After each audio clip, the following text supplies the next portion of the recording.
is a Learfield presentation of the Oregon Sports Network. And Oregon is going to play in the national championship game. This is Duck Insider. These are good problems to have, right? So much success that you have more than one place to be. My brace, touchdown, Oregon. Off the dribble, launches, and hits the three. Oregon leads. What a great opportunity it is to be able to play at University of Oregon. I'm just incredibly proud to be a part of something like this. She wants another three. Oh, three in a row. Swing and a miss. Oregon is headed to the Super Regional. Fans being out there making this a great impact. We are so privileged and so fortunate. We get to see all these young people. We get to see this incredible growth, which is what college is all about. This is Duck Insider on the Oregon Sports Network from Learfield, presented by OnPoint Community Credit Union. People are the point. Now let's go live to the Country Financial Studio to talk Oregon Duck Athletics. Welcome to the Big Ten. Big Ten, welcome to Oregon. Football front, first week of Big Ten play, Oregon got the W. Volleyball front, first weekend of Big Ten play, Oregon got 2 W's in the conference opening weekend. Boy, is it good to be in the Big Ten, and boy, is it good to be undefeated in the Big Ten for Oregon football. I'm Ryan Milano. I'll walk you through today's show. A lot happened over the weekend. Football, volleyball, soccer, even some cross country over the weekend with the Ducks in action. We'll break down all of it for you. We'll hear from Coach Dan Lanning. We'll preview what's going on not only next week for Oregon football, but also 2 weeks from now as Oregon is at home, back-to-back weeks at Autzen Stadium. And we'll hear from Matt Ulmer, the Oregon volleyball head coach, and Graeme Abel, the Oregon soccer head coach as well on today's program. But first, we have to break down Oregon football here in the Country Financial Studio on Duck Insider, brought to you by OnPoint Community Credit Union. Ducks got a 34-13 win at the Rose Bowl over the weekend. It almost didn't feel like Oregon was in a new conference this weekend. A little bit of after-dark football action against a familiar conference opponent. But one thing stayed the same for Oregon. The Ducks got the W. Oregon continues to get it done. The Ducks have had a very successful record against UCLA in their past 10 meetings, 12 meetings, 15 meetings. Oregon has been very successful against the Bruins. Nothing changed over the weekend. Under the lights of the Rose Bowl, Oregon got it done. Let's hear what the call sounded like. Jerry and Jorgie on the mic for this broadcast. A little bit of a game recap from Saturday. Here it is. Welcome to real Big Ten football. 2 tight ends, a tight end H-back situation. And Gabriel back to throw, has plenty of time. Dumps it over the middle. Trayshawn Holden in. Score? Yes! Touchdown, Trayshawn Holden. He was going to get hit right at the 1-yard line. It was just a question of whether or not he could backflip into the end zone, and that's what he did. That left hash in the snap. Wants to throw it quickly, gets rid of it, and it is intercepted. Betcha with a grab. He jumped in front of the intended receiver. Garbers was feeling pressure. Fields an interception. Yeah, Garbers was feeling pressure, and Betcher stepped in front and to the ground and went and picked that ball up. A full house inverted wishbone given to James going right, and he will roll into the end zone. Jordan James. Boy, did they clear a hole there. Here's a keep now back to throw. Wanting to go deep down the field, and he has got him. It is Tez. Touchdown, Oregon. Tez, if the ball's there, it's easy. The ball was there, and it was easy.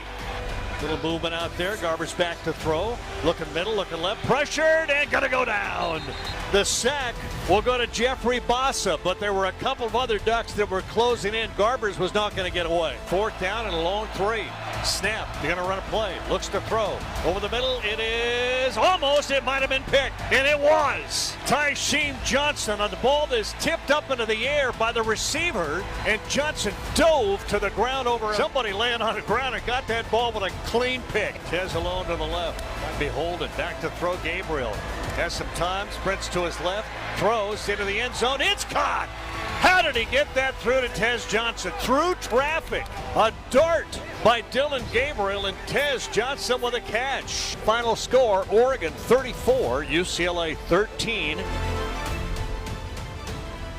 That's how the Ducks got it done. Jerry Jorge on the microphone for the Oregon Sports Network as Oregon gets their first win of Big Ten play against a Big Ten opponent as the Ducks advance to 4-0 on this young college football season. Some standout performances individually for the Ducks. You heard a few touchdowns for Tez Johnson, earns him co-offensive player of the week in the Big Ten Conference. 11 receptions, 121 yards, and 2 TDs for Tez Johnson. He had a big impact on the day. Trayshawn Holden also had a pretty strong day as a receiver as well. 5 for 59 and a touchdown for him. Jordan James rushed for over 100 yards and a touchdown himself. Dylan Gabriel, 31 for 41 with 280 yards and 3 touchdowns. There were 2 interceptions for the Ducks with Tysheem Johnson and Bryce Betcher. And how about Derek Harmon? Tackle and a half for loss. He's just living in the backfield for the Ducks in this season. There was a whole lot for Coach Lanning to be happy about after Oregon, I thought, really controlled this game against UCLA from start to finish. Let's hear from the coach, fresh off the field after the game. What were his thoughts? Here they are. Coach Lanning, 4-0 comes with 1-0 in Big Ten play and the first Big Ten win in school history. How's it feel to get that notch under your belt, a little bit of history? Feels like we're 1-0. On to the next week. You know, your defense, complete game from start to finish. When you look at critical downs, 1 for 10 UCLA was on third down. I think it was 2 of 12 overall on critical downs, third and fourth down. Have they kind of turned a corner in your mind in settling in on the defensive side? Yeah, I thought our defensive staff did an awesome job. Coach Lapoy and the whole defensive staff. I thought that was our most complete game. On defense, I also thought we had a good feel for what they were trying to do, too, and did a good job affecting the quarterback, stopping the run. If you're doing those two things, you got a great chance. Dylan Gabriel looks like he's finding his stride and his rhythm. I mean, he has been exceptional the last couple of weeks. What is it with his command that you're seeing of this offense? Yeah, just really great decision-making. I know he wants that one back at the beginning of the half when we got an opportunity for points. But he's made really great decisions. I thought what he looked really good at tonight was using his feet. Taking a team on the road, a sign of maturity when they handle their business and they come out early in the last 2 weeks, road games. How have you assessed the way that your guys have handled hostile environments? Yeah, I think ultimately we've gotten better and better each week, and that's the goal, right? We're still not playing our best football yet. I think there's a lot to be said for what we can be, but we're getting closer and closer. With a short week now, Michigan State, you turn the page, and that's a Friday game. It's coming up pretty quickly. How do you guys kind of address this week and everything being such a quick turnaround? Yeah, we'll put this game to bed really quick and really hop right into Michigan State. We've had a plan kind of all summer for what this week would look like, so it's time to go execute that plan. And in doing so, you head home, you get Sunday, it's back to the work. Does the doctor come a little bit sooner then on a short week? Doctor will be here tomorrow.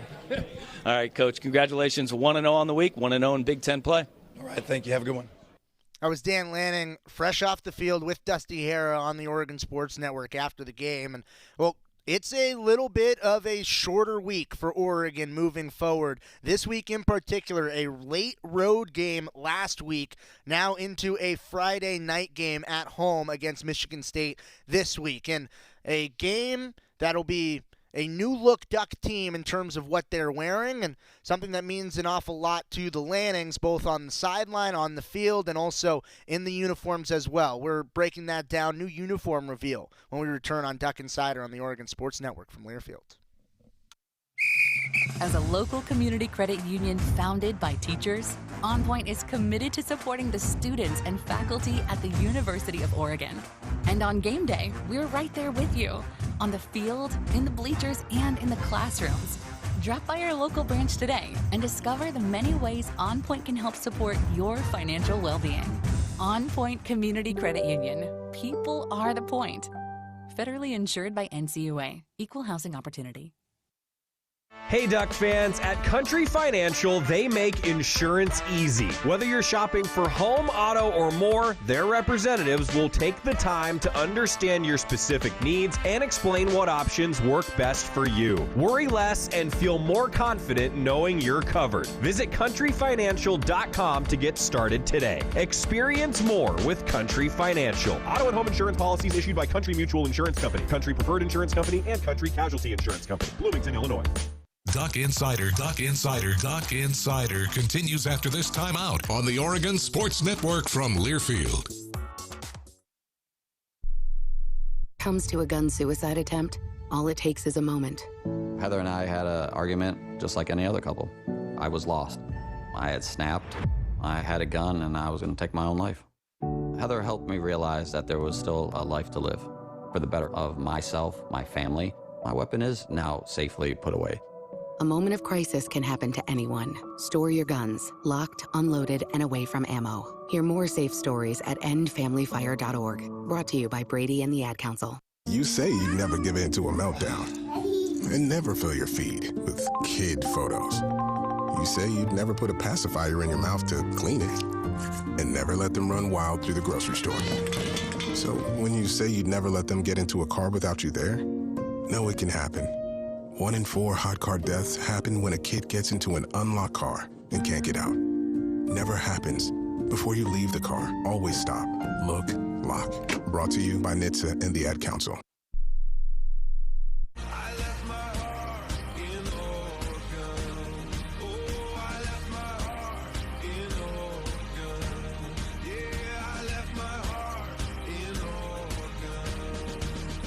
Welcome back inside the Country Financial Studio on Duck Insider, brought to you by OnPoint Community Credit Union. We heard from Coach Lanning, and it was brought to you by the Willamette Valley Cancer Institute and Research Center with better cancer care close to home. And, well, it's fitting going into this week against Michigan State because Coach Lanning, his wife Sophia, as some of you Duck fans may know, she is a cancer survivor. And for this game on Friday, there is, well, a lot more and a bigger meaning tied in to this game and what Oregon's going to be wearing for what the Ducks will put together on the field against Michigan State. A great video detailing on how Oregon's newest uniforms came to be, and it took a lot of Lanning inspiration. Let's see how the Heroes uniforms for Oregon turned out.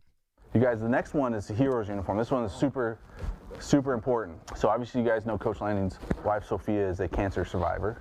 We had this idea that we wanted her to design a uniform. We've done so many cancer awareness games over the years that one with her beating cancer hit close to home. We kind of tasked her and our boys to designing the uniforms. We've done a few of these, but this is one of my favorite ones we've ever done just because I know the story and I know you. From drawing drawings on napkins on the Holiday Bowl airplane to... So I was on a plane and I started sketching it out.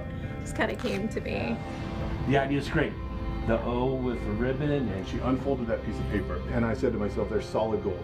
It was just like, we're done here. This is the logo that we ended up coming up with, Flight or Fight. Representing that diamond plate with that fight and representing that wing with that flight. One really cool thing that I'm so glad was kept was the medical symbol that's put on Flight and Fight. Yeah. For the doctors and the nurses, the true heroes. The Lanning family feels totally indebted, and certainly Sophia is like, I want to thank everybody. Those are my heroes.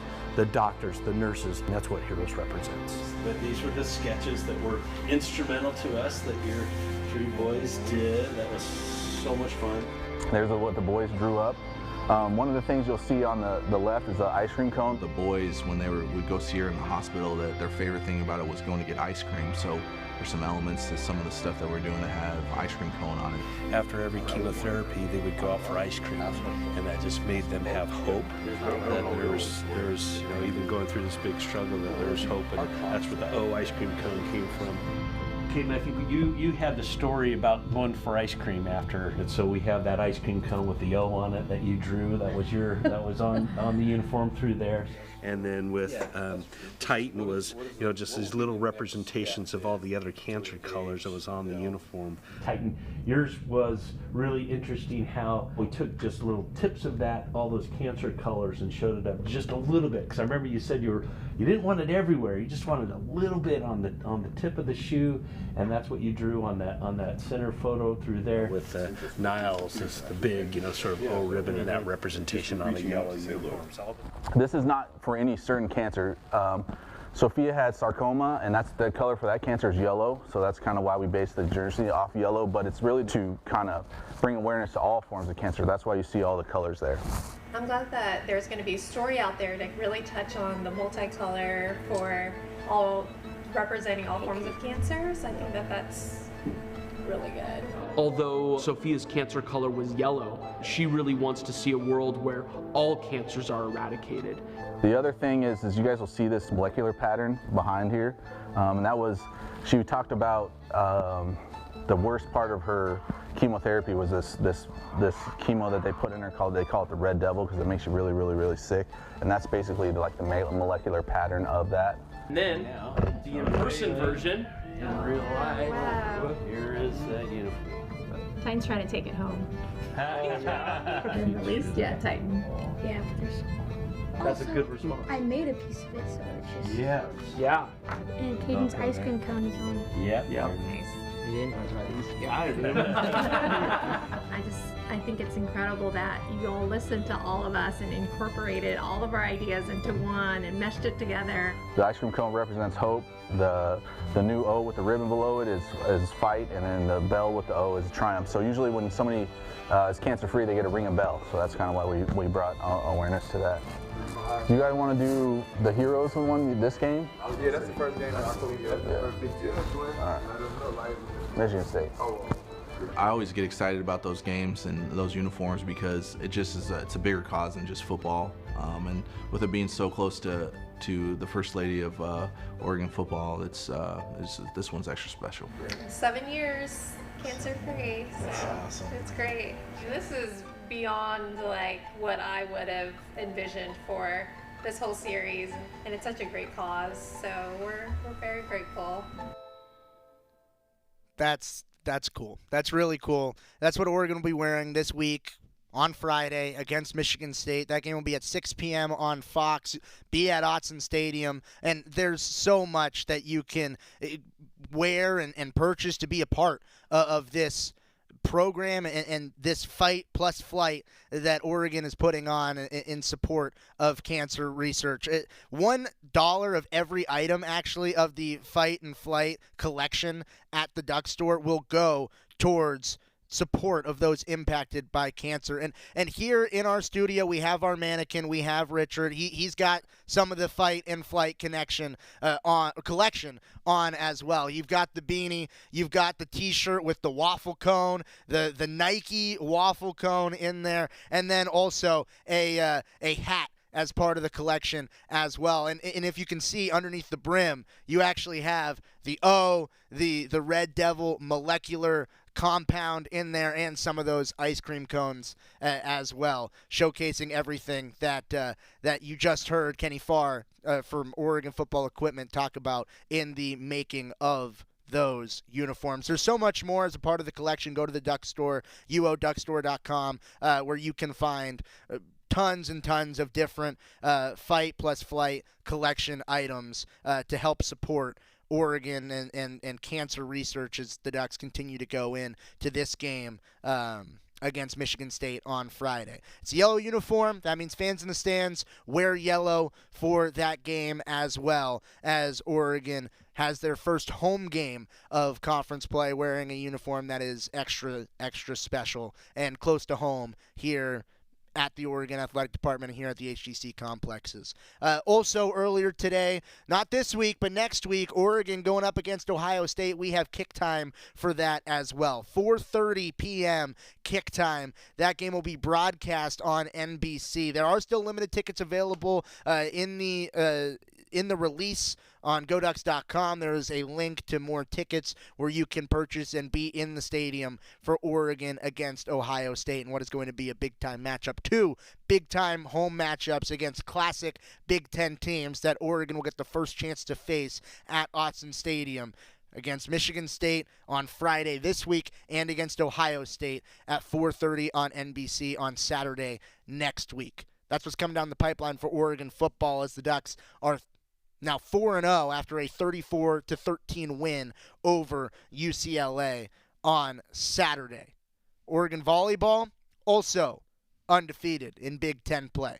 Ducks have won 10 straight on the hardwood. They're 2-0 in conference action after a Big Ten weekend where the Ducks took down both Illinois and Indiana. We're going to hear from Oregon volleyball head coach Matt Ulmer when we return after this timeout on Duck Insider on the Oregon Sports Network from Learfield. Dear summer vacay, load up on fun in a new Toyota. Go off-road in the 4Runner, haul it all in the Tundra, play hard in the Tacoma, or take the scenic route in the all-new all-hybrid Camry. Visit Toyota.com for more info. Toyota, let's go places. As a local community credit union founded by teachers, OnPoint is committed to supporting the students and faculty at the University of Oregon. And on game day, we're right there with you, on the field, in the bleachers, and in the classrooms. Drop by our local branch today and discover the many ways OnPoint can help support your financial well-being. OnPoint Community Credit Union. People are the point. Federally insured by NCUA. Equal housing opportunity. Dear summer vacay, load up on fun in a new Toyota. Go off-road in the 4Runner, haul it all in the Tundra, play hard in the Tacoma, or take the scenic route in the all-new all-hybrid Camry. Visit Toyota.com for more info. Toyota, let's go places. Duck Insider, your home for the latest news on Oregon athletics on the Oregon Sports Network from Learfield. The possibility of lung cancer can be pretty scary, especially if you're one of approximately 8 million current or former smokers at high risk. That's why SaveByTheScan.org wants you to know that now there's a breakthrough low-dose CT scan that can detect lung cancer early, and it only takes 60 seconds. You stop smoking, now start screening. For an easy quiz to see if you're eligible, visit SaveByTheScan.org. It could save your life. SaveByTheScan.org is brought to you by the American Lung Association's Lung Force Initiative and the Ad Council. I'm a pretty great multitasker. I can wash dishes and do laundry. I can roller skate while walking my dog. I can even order lunch while doing my homework. But I can't use my phone while driving. A distracted driver is one of the leading causes of death in the United States. So when it comes to driving, please, don't be a multitasker. Don't drive distracted. A message brought to you by the National Highway Traffic Safety Administration, Project Yellow Light, and the Ad Council.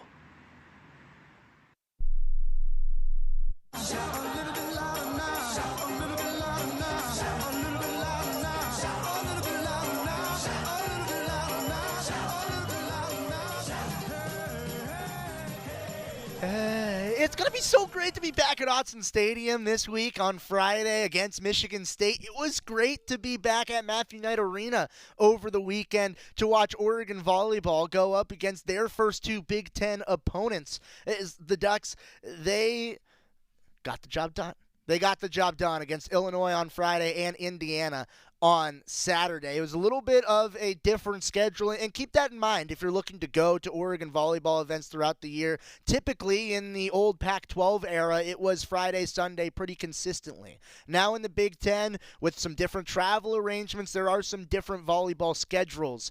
So it will sometimes be Friday, Saturdays. It will sometimes be the traditional Friday, Sundays. Just make sure if you're looking to get out to Matthew Knight Arena, you're checking on GoDucks.com, you're checking that schedule, making sure that the weekend and the games and the matches coincide with when you want to be at Matthew Knight Arena, because it is a little bit of a break of that schedule that I've become accustomed to. I'm sure some fans have become accustomed to as well. But regardless of when the Ducks played over the weekend, the Ducks played and got the win over the weekend. Make it 10 in a row. I've only got so many fingers on my hands. The next win for Oregon volleyball, maybe I'll have to use a foot. I don't know. But what I do know is that Oregon volleyball is continuing to put together strong performance after strong performance, and they're ushering in a physical era of Big Ten play. Coach Ulmer, pretty happy with the job that his team did against Illinois on Friday. There was a little bit more of a battle against Indiana on Saturday. Some sets went down to the wire. Oregon even dropped a set, but the Ducks got it done in 4 sets. Let's hear the post-game reactions from Coach Ulmer. Well, I thought Indiana played great. I thought they were very aggressive. I thought they had us on our heels a lot. We had a really hard time stopping them. Our defense has been very good lately, and we just couldn't seem to figure them out. Credit to them. Again, their setter, Cameron, is really good, and I thought she just, had us baffled and skating around out there. So, good for us. I don't think we ever felt comfortable in the match, but we found a way to come away with the victory and win some tight sets. Coach, can you just kind of discuss what happened in that third set, kind of middle to the end, and what broke down, and what sort of adjustments you made into that fourth set that kind of made the difference? Yeah, I thought the third set, the first half was the best we were playing, actually. And I felt like we had a good lead. We were doing a lot of good things. And then for us, again, it's serve receive, and they had a lot of very aggressive servers, and they didn't miss much tonight. For as aggressively as they were going after it, they were pretty in. And again, we just had a really hard time with them. So, again, I think if you look at the stats, we probably beat them in most things except they aced us 10 times, and that's a big problem. So for us, and it just felt like each set there was like one run. Right, and we just couldn't get that first side out, and it felt like someone new was taking a turn to kind of make that error or try to do too much. Not sure what that was for us, but again, I just thought credit them being aggressive and making us feel uncomfortable in our own gym. But we need to be able to handle that pressure better. And this week we go to Ohio State and Penn State, and those environments are only going to get harder. So we have a lot to learn from this. Again, we just beat two really good teams this weekend, which is great. But I thought we didn't play very clean tonight. Does that give the team confidence? You open Big Ten play for the first time and you're 2-0. I hope so. I mean, it's better than being 0-2, And again, don't get me wrong, we did a lot of things really well. Again, I felt like our, first two contacts weren't great tonight. We still hit 261, so it's like it felt way worse, So again, there's lots of things we're doing well. We're still blocking a lot of balls. I thought we made some really nice defensive plays. But overall, I thought that was our weakest defensive performance of the year. And I thought that was the most undisciplined we've been. We were not into our scouting report really ever. And so that was very frustrating for this coach. And we've been really good at that all year. So I just didn't quite recognize us tonight. But again, credit to us for finding ways to get it done. And, we hopefully learn from this. Maybe kind of describing this a little weird, but that kind of top spin serve from the few games that I have watched for you guys has kind of presented some challenges on the defensive side. Do you feel like that's something that teams are going to look at and try to take advantage? And how do you kind of maybe fix that or prepare for that potentially down? Yeah, I mean, we've been, in prep for this week because they had 3 tonight and then Illinois had 1. So, we used our practice players and they were doing a lot to us and we got a lot of reps and I thought we felt comfortable. But you have to also handle the emotions of the match and the nerves of that and be really calm because you have to embrace the pace that's coming, right? There's more heat on that ball when they do a jump top spin. And again, I just thought too often we were just kind of lackadaisical, slow with our platform, slow with our feet reacting, and we just weren't cushioning very well. Normally in our program, we've done really well with those types of servers, and we haven't responded with that. So, it's something for us to pay attention to and continue to practice. Again, there's normally not that many servers in the country that bring those serves. We just happened to find Pitt, and now this weekend, and we found some. So, again, that's a skill set that we can develop more. Does this week of prep feel any different for you? Given that you're preparing for a team Oregon's never played before in Indiana, and I think it's only played like 4 times in Illinois. Did it feel different this week? It really feels like non-conference still. Again, normally we would play Oregon State and somebody else, and that's, how Pac is. So, playing Oregon State last week kind of threw us off, but then it's like, who are these guys, coming? The only times we've played them in the past have been in non-conference. So, no, it's different. And I think the other big difference is normally we play a double round robin. Right, so we're going to see them again at their place, and that's something that's new for us. So other than the West Coast teams in the conference, we're only going to see everybody once. So we need to have our scouting report tight and locked in and execute it because you're not going to get that second chance against them. So, but again, I thought they passed pretty well. Their setter was really moving, and she's tough, and I think that's a tournament team. I know they don't feel like they played well last night, but I thought they brought it today. But I saw quite a few flashes from Chris tonight that I'm like, where is that? And maybe I've been paying attention enough when something big like that. But what's it been like, watching her performance tonight? Just she obviously is kind of the focal point when it comes to assisting, but she had several kills, she had a couple of big blocks as well, and just what's been like watching her grow into. It almost feels like kind of a little bit of a leader on this team right now. Yeah, again, the intangibles, the things that Chris can do are fantastic, right? She's not just a setter. She can affect the outcome in a lot of different ways. And that block at the end was as big as any. That was a really important point for us and good for her. And then setting Colby at the end on not an easy set attempt was really great. And I think, Oni and Noemi normally give us a ton of passion, but I don't think they scored like they normally do. So I think they were a little into trying to figure that out. So I think you probably noticed Chris a little bit more tonight. But again, I really like how Chris is developing. She's doing a lot of good things. And, we are not controlling the ball well enough to let her just kind of run what she wants to run. We're having to just kind of deal with a lot of uncertainty in serve receive. So she's handling it, I think, very well. And again, as poorly as we're passing for us to hit how we're hitting tells me she's keeping her nerve and she's making good choices and doing the best to fix it. So we could do her a lot of favors by controlling the ball a little bit better and let her have options. How important was it for her last year to kind of sit and watch Hannah and, see what she's doing, learn and practice to prepare for this season, do you think? Yeah, I mean, I'm a huge believer in redshirting. I was lucky enough to get a 5th year in college, and the difference from when I was 18 to when I was 22 was life-changing and totally different human. And my experience with the players that we've had, and we've had a lot.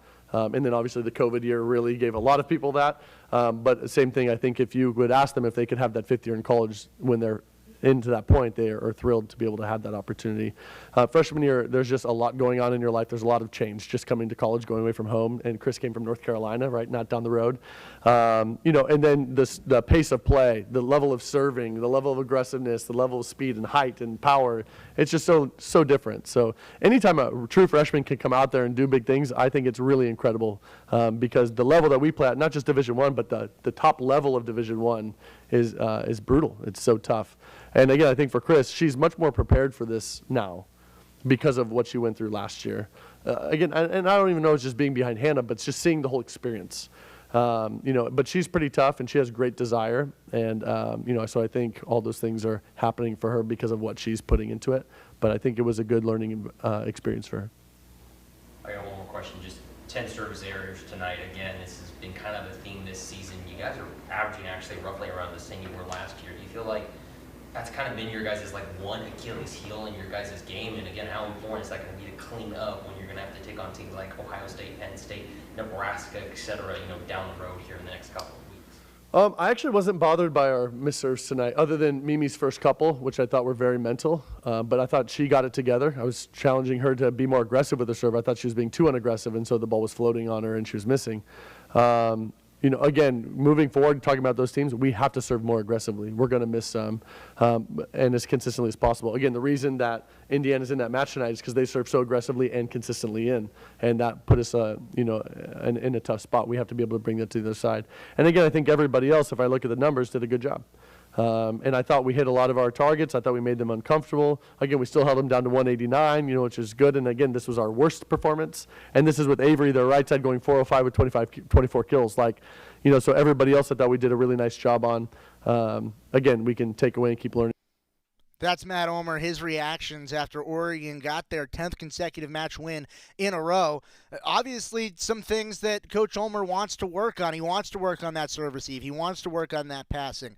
It's good to still be winning when you want to clean a lot of things up. Also of note, and what should have been noted from me earlier, it was the Stomp Out Cancer game. In a show here today on Duck Insider that's been so centric around the fight against cancer, the Stomp Out Cancer crowd, Team Ollie, it was absolutely electric inside of Matthew Knight Arena on Saturday. That interview from Coach Ulmer, brought to you by the Willamette Valley Cancer Institute and Research Center, it is really, really cool to see the initiatives that are done by all of these programs around here to fight against cancer in the stand that these programs are taking, as well as the community that is created with, if you were with us earlier last week, the stand that's created with a Team Ollie and supporting some of these children and everybody that are impacted by cancer. I've certainly been impacted. I know that you of home have certainly been impacted. And for me, it's just really, really, really cool to see what Oregon has been doing with all of their efforts around trying to win that fight against cancer and stomp out cancer. A note for this week, I mentioned that some of the programs in the Big Ten, some of the schedules in the Big Ten changed a little bit for volleyball. It's going to be that this week for Oregon volleyball as they go on the road. It is going to be a Thursday match against Ohio State in Columbus at 5 o'clock and a Friday match, so back-to-back days again, against Penn State at University Park in Pennsylvania at 4 o'clock. So Thursday, Friday, 5 o'clock, 4 o'clock against two Big Ten opponents as Oregon volleyball goes on the road for the first time in Big Ten conference play. Coach Ulmer will also join Joey on the show tomorrow to preview all of that as well. Oregon soccer, they're also in Big Ten conference action. We're going to hear from the head coach. He's in studio when we return on the Oregon Sports Network from Learfield. At Shadow Hills Country Club, we're more than just an award-winning golf course and practice facility. Our events team offers all-inclusive event pricing that allows us to take care of all the details while you enjoy your event. Our indoor and outdoor venues offer you a wide variety of fully staffed options that put the focus on you. From weddings to business and social events, at Shadow Hills Country Club Events Center, you get the benefits of a resort atmosphere and amenities in a peaceful country setting, just minutes from downtown Eugene. Call for a tour today or visit shadowhillsevents.com. As a local community credit union founded by teachers, OnPoint is committed to supporting the students and faculty at the University of Oregon. And on game day, we're right there with you, on the field, in the bleachers, and in the classrooms. Drop by our local branch today and discover the many ways OnPoint can help support your financial well-being. OnPoint Community Credit Union. People are the point. Federally insured by NCUA. Equal housing opportunity. This is Duck Insider. Duck Insider on the Oregon Sports Network from Learfield. All right, son. Time to put out this campfire. Dad, we learned about this in school. Oh, did you now? Okay. What's first? Smokey Bear said to. First drown it with a bucket of water, then stir it with a shovel. Wow. You sound just like him. Then he said. If it's still warm, then do it again. Where can I learn all this? It's all on SmokeyBear.com with other wildfire prevention tips, because only you can prevent wildfires. Brought to you by the USDA Forest Service, your state forester, and the Ad Council. Hi, I'm Ryan Blaney, a third-generation race car driver, and I dedicate a lot of my time going fast. But when my grandpa was diagnosed with Alzheimer's, it was a very unexpected bump in the road for us. It's important to notice if older family members are acting differently or having trouble with routine tasks. Early detection of Alzheimer's can give your family time to explore support services and access available treatments. If you or your family are noticing changes, it could be Alzheimer's. Talk about seeing a doctor together. Visit alz.org/time to talk. A message from the Alzheimer's Association and the Ad Council.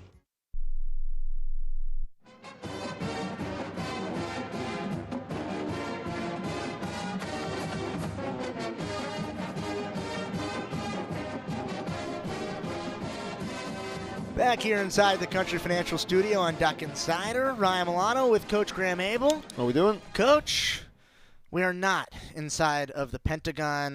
There is much less security outside. I hope that they didn't frisk you down too hard when you had to come in here. Hopefully it was just like right across the hall. No driver's license or ID needed. It's all good. Over the weekend, didn't get the results you wanted on the pitch. Just overall as a whole on the weekend, your assessment, was it the same problem in both games, or was it really a tale of two different games? I'm trying to go back to Thursday now.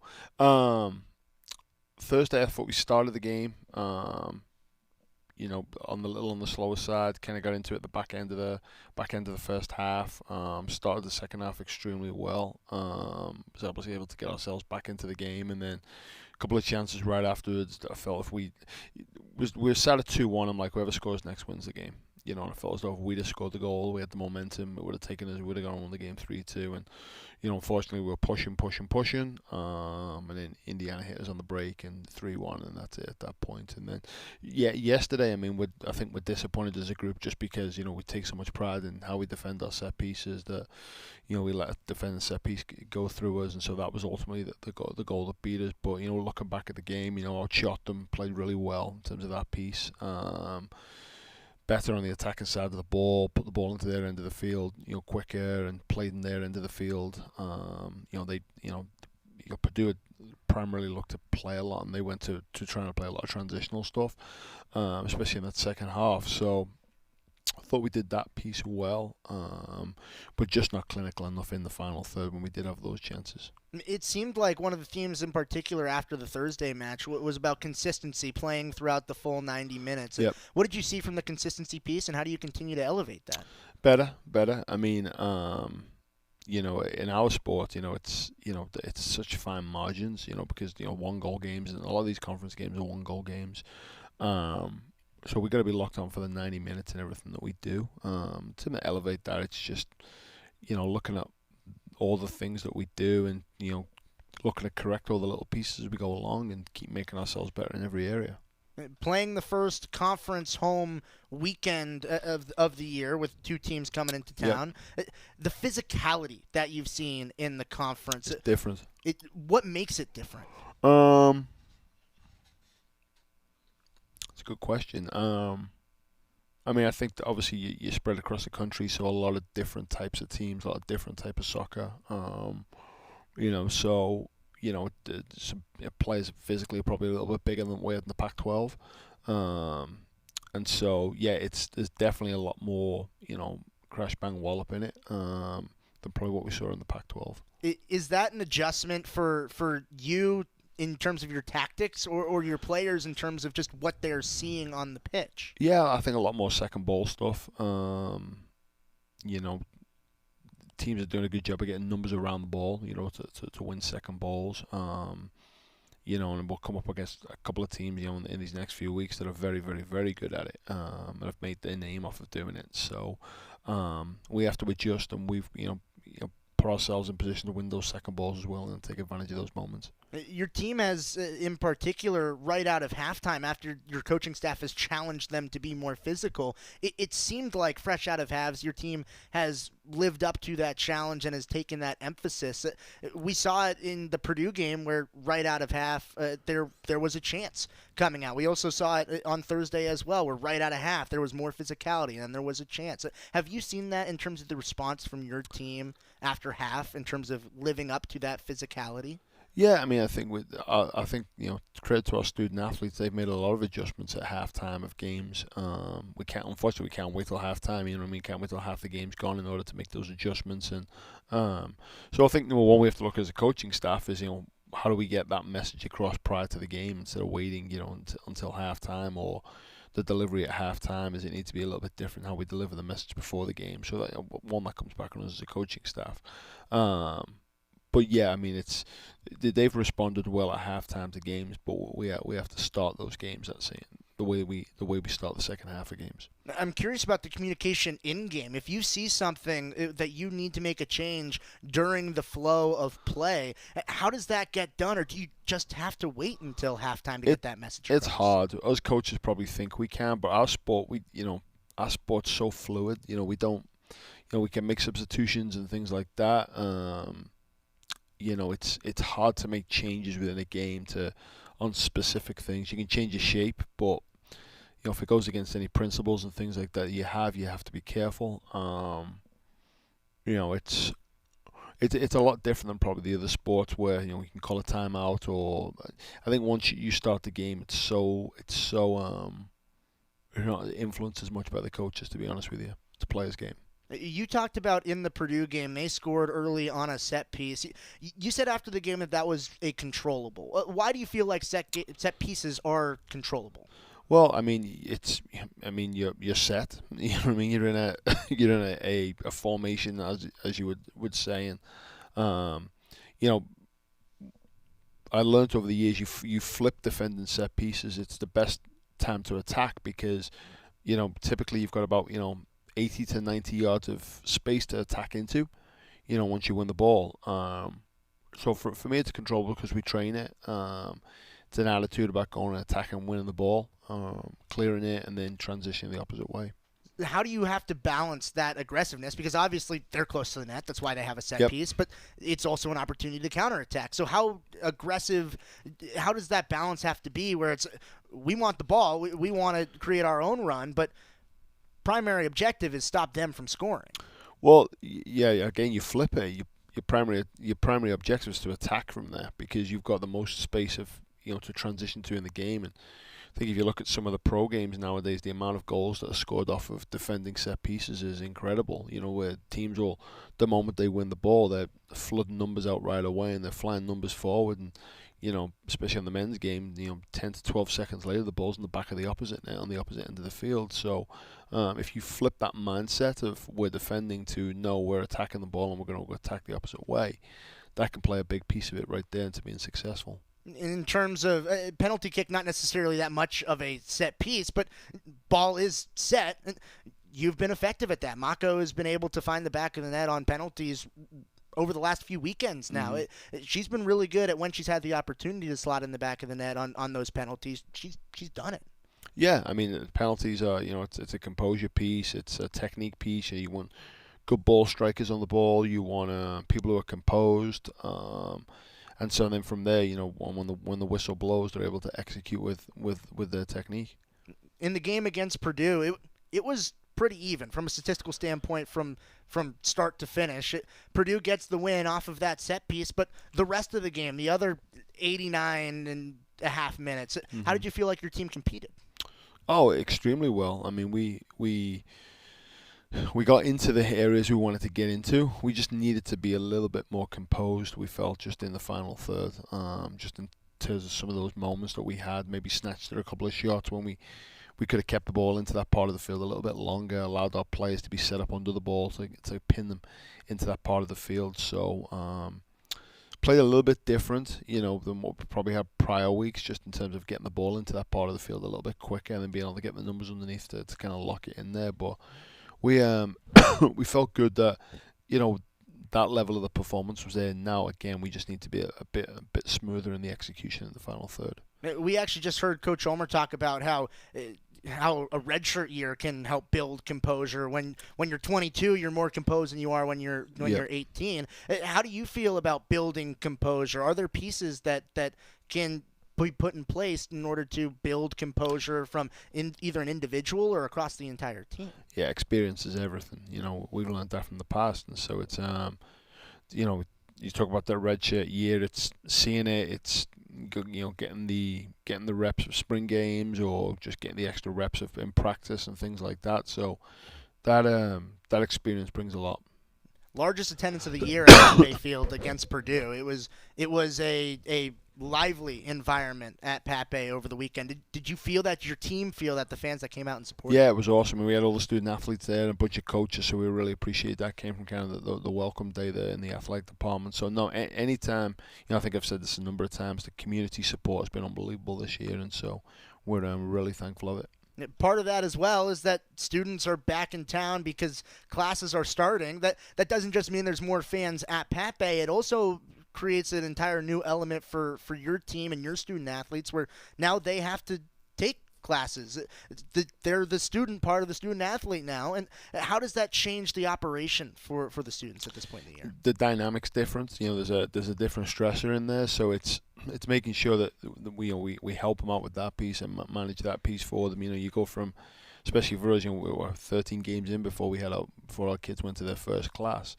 So now we practice goes a little bit earlier to allow for some classes and things like that. So we just make sure we support them that way and give them all the resources that they need, because they go from, like I said, having practice in the morning to nothing for the rest of the day, to now, the time management piece and the schedule gets a heck of a lot more packed. And so there's some of the pieces that they have to take care of in the day.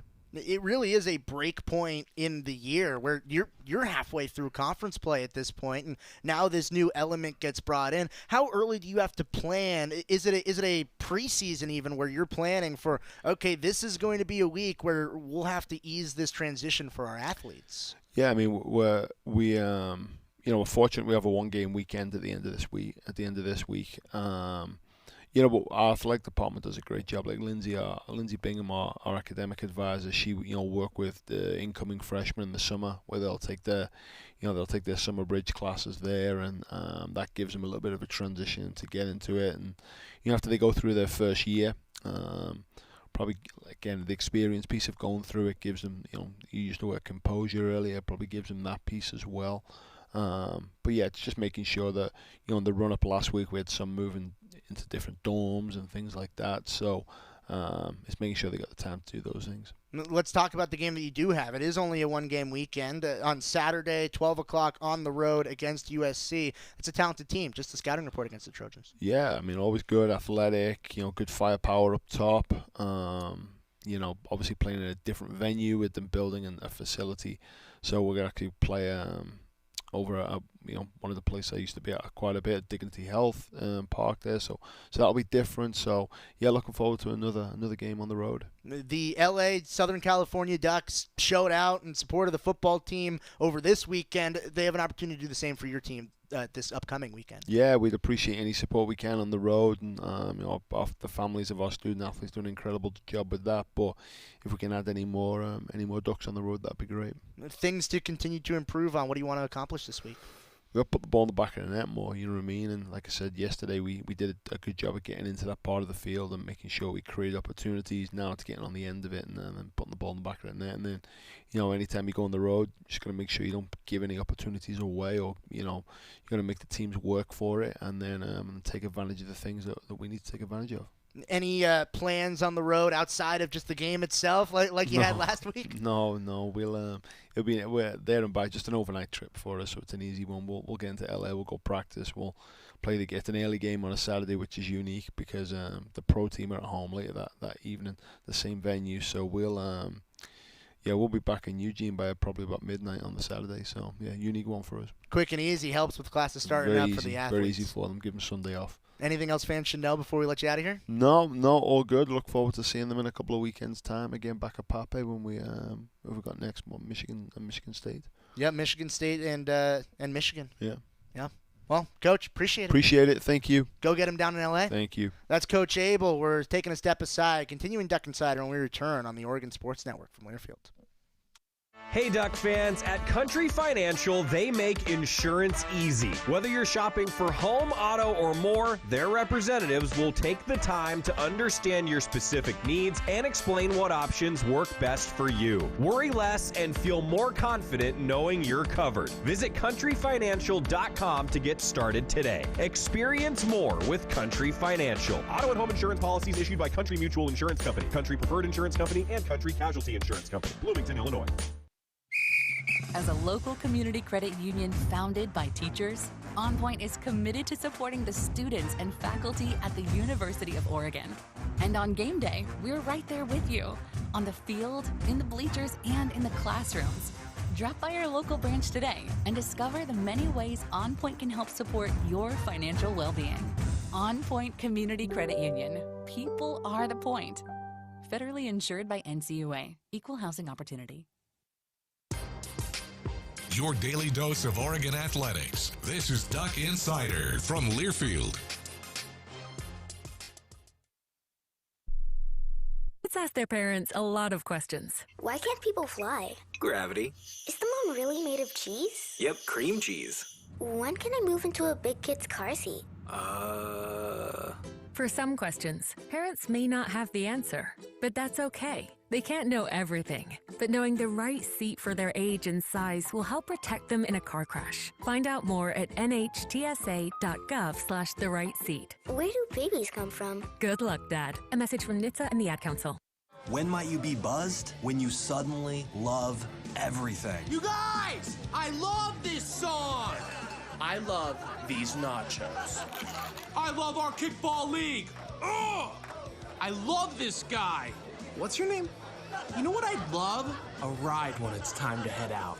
If you see a buzzed warning sign, call for a ride when it's time to go home. Buzz driving is drunk driving. A message from NHTSA and the Ad Council. I love your car. Is this real leather?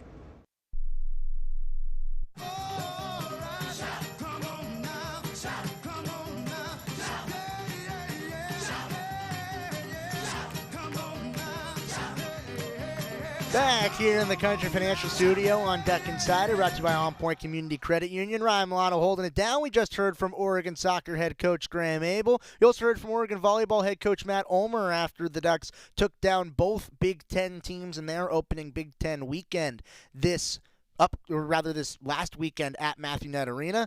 Now we get to hear from some players after the game. Against Indiana, Mimi Collier, Michelle Olobete. They had strong performances. They talked post-game. Let's hear from it.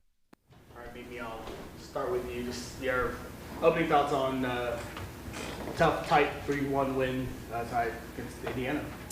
Yeah, I think a big thing for us is, we start off really strong, and then I think we take a couple points off and we let the other team think that they can play with us, and I think Indiana really took advantage of that tonight.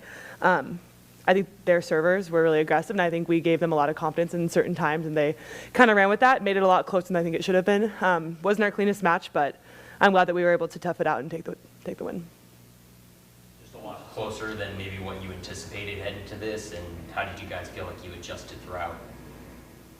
Yeah, I just think that, we just didn't stick to the game plan in some aspects of it. I think all Big Ten teams are going to be good, solid teams, and they're going to come back and they're not going to back down. So not necessarily that I didn't think it was going to be as close as it was, but I just think we could have done a better job at just being aggressive on our side and sticking to the game plan. Michelle, can you just kind of maybe discuss a little bit about what kind of happened in that third set? Kind of it felt like maybe a lapse there kind of towards the middle, and how you guys adjusted into that fourth set to be able to close things out. I think, like Mimi mentioned, they were serving really well, but we also weren't really at our best and doing our best and really in rhythm as service-receive, in our service-receive part of the game. So I think that definitely gave them a lot of momentum. I also think, the game plan, being able to, it's nice to have a good offense, but if you can't, play defensively, then that really gives the other side a lot of momentum. So I think us being tighter and more disciplined would have definitely closed out that third set for us. Yeah. Can you guys kind of describe the difficulty of what it's like defending a serve that has a lot of rotation on it and a lot of power for someone that maybe doesn't understand what that's like when that's coming at you full speed? I think you've just got to be a backboard. You've just got to get your platform out early and let the ball hit you and trust your platform, which is what we could have done a little bit better of tonight. How is this week different prepping, for it's conference play and you're preparing for a team you've never seen before? Oregon's never played before, and I think Illinois was only 4 or 5 times. So how was the week sort of different than maybe years past? I don't think it was much different. I think, again, yes, stick to the game plan. Our coaches do a really good job on the scouting report and kind of what they want us to run, but I think a big thing for this group is just playing solid, aggressive Oregon volleyball and just really focusing on our side of the net and doing what we do best. Is there any extra nerves heading into conference play, or is it just sort of, game by game, same as usual? I think just taking it game by game, that's the only thing you can do. Just focusing on the preparation process and being able to execute in the game. Yeah. That is the post-game from Mimi Collier, Michelle Owabete after Oregon got the victory over Indiana, as well as Illinois over the weekend. 10 straight wins for the Ducks. Oregon head volleyball coach Matt Ulmer will be in talking with Joey tomorrow, as well as Eric Rodell on Athletic Director Tuesday. Dan Lanning also from his post-game, or rather his Monday press conference later tonight. Also, over the weekend, Oregon cross country. They got at the Cowboy Jamboree. Ducks finished 3rd place, 2 top 20 finishes. Season's underway. See you tomorrow, everybody. Go Ducks. When you're high, you feel different. You think different, you talk different, you draw different, you listen to music different, but you probably knew that. Problem is, you also drive different, and not in a good